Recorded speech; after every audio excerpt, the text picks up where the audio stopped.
Selamat malam, shalom, damai sejahtera bagi umat Tuhan di mana saja Anda berada. Puji syukur kepada Tuhan atas penyertaannya sepanjang hari ini. Sebelum kita beristirahat, marilah kita menenangkan hati, merenungkan firman Tuhan, dan membuka diri untuk mendengar suaranya, agar iman kita semakin dikuatkan dan hidup kita semakin berkenan di hadapannya. Mari berdoa. Bapa kami yang di surga, kami bersyukur atas kasih dan penyertaan-Mu sepanjang hari ini. Pada malam ini kami datang ke hadapan-Mu untuk merenungkan firman. Bukalah hati dan pikiran kami, agar dapat memahami kehendak-Mu, serta menerima pelajaran yang Engkau sediakan bagi kami. Dan biarlah Roh Kudus memimpin masing-masing kami, sehingga boleh menjadi berkat dan penguatan bagi iman kami. Di dalam nama Tuhan Yesus Kristus kami berdoa. Amin. Judul renungan malam ini, apakah artinya menjaga perintah Tuhan? Ayat renungan diambil dari kitab 1 Yohanes pasal 5 ayat 3. Firman Tuhan berkata, sebab inilah kasih kepada Allah, yaitu bahwa kita menuruti perintah-perintahnya. Agama resmi tidak mampu membawa jiwa rukun dengan Allah. Kekerasan dan kekakuan ortodoksi orang-orang Farisi, tiadanya perasaan berdosa, lemah lembutan atau kasih, hanya menjadi satu batu sandungan bagi orang-orang berdosa. Mereka adalah bagaikan garam yang telah menjadi tawar, karena pengaruh mereka tidak berkuasa untuk memelihara dunia dari kecurangan. Satu-satunya iman sejati ialah yang bekerja oleh kasih. Galatia 5 ayat 6. Untuk menyucikan jiwa. Itu bagaikan ragi yang mengubah tabiat. Nabi Hosea telah menjelaskan apa yang merupakan dasar utama dari ajaran orang-orang Farisi. Dalam kata-kata, Israel adalah pohon anggur yang riap tumbuhnya, yang menghasilkan buah. Hosea 10 ayat 1. Dalam pelayanan mereka yang terkenal kepada Allah, orang-orang Yahudi benar-benar bekerja untuk diri. Kebenaran mereka adalah buah dari upaya mereka sendiri untuk memelihara hukum menurut pikiran mereka sendiri dan untuk kepentingan mereka sendiri. Karenanya itu tidak lebih baik daripada mereka. Dalam upaya untuk membuat mereka suci, mereka coba membawa barang yang suci dari yang tidak suci. Hukum Allah itu suci sebagaimana Dia suci, sempurna sebagaimana Dia sempurna.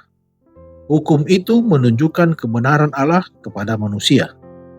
Tidak mungkin bagi manusia memelihara hukum dengan kekuatan sendiri, karena sifat manusia sudah rusak, cacat, dan secara keseluruhan tidak menyukai tabiat Allah. Pekerjaan dari hati yang mementingkan diri adalah seperti seorang najis, dan segala kesalehan kami seperti kain kotor. Yesaya 64 ayat 6. Selama hukum itu suci, orang-orang Yahudi tidak dapat mencapai kebenaran dengan upaya mereka sendiri untuk memelihara hukum. Murid-murid Kristus harus memperoleh kebenaran tabiat yang berbeda-beda dari orang-orang Farisi jika mereka mau memasuki kerajaan surga. Di dalam Anaknya, Allah menawarkan kepada mereka kebenaran yang sempurna dari hukum itu.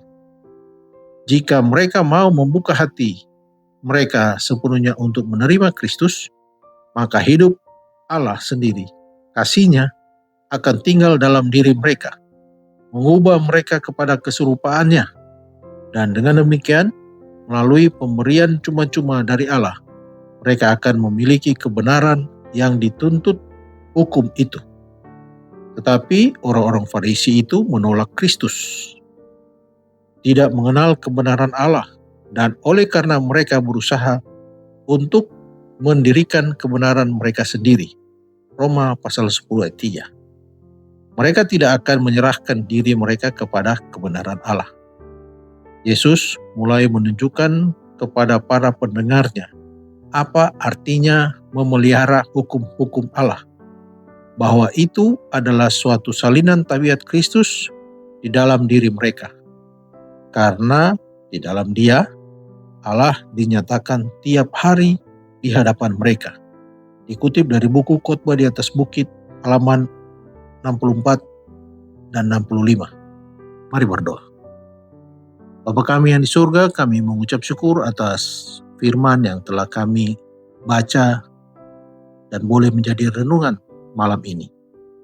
Ajarlah kami untuk memahami dan melakukan perintah-Mu di dalam kehidupan sehari-hari. Kiranya kami tidak hanya mendengar firman-Mu, tetapi juga hidup dalam ketaatan sebagai wujud kasih kami kepada Tuhan. Kami berdoa bagi saudara-saudara kami yang mungkin sedang sakit ataupun dalam proses penyembuhan.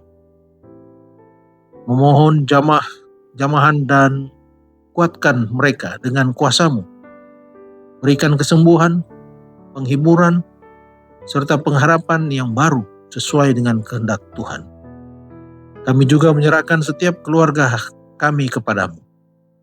Kiranya Tuhan memberkati, melindungi, dan mempersatukan setiap anggota keluarga dalam kasih, dalam damai sejahtera dan takut akan Tuhan. Tolonglah kami untuk saling mengasihi, mengampuni, dan saling mendukung satu sama lain. Saat kami akan beristirahat malam ini, kami memohon penyertaan-Mu. Berikan tubuh yang segar, hati yang tenang, dan tidur yang nyenyak.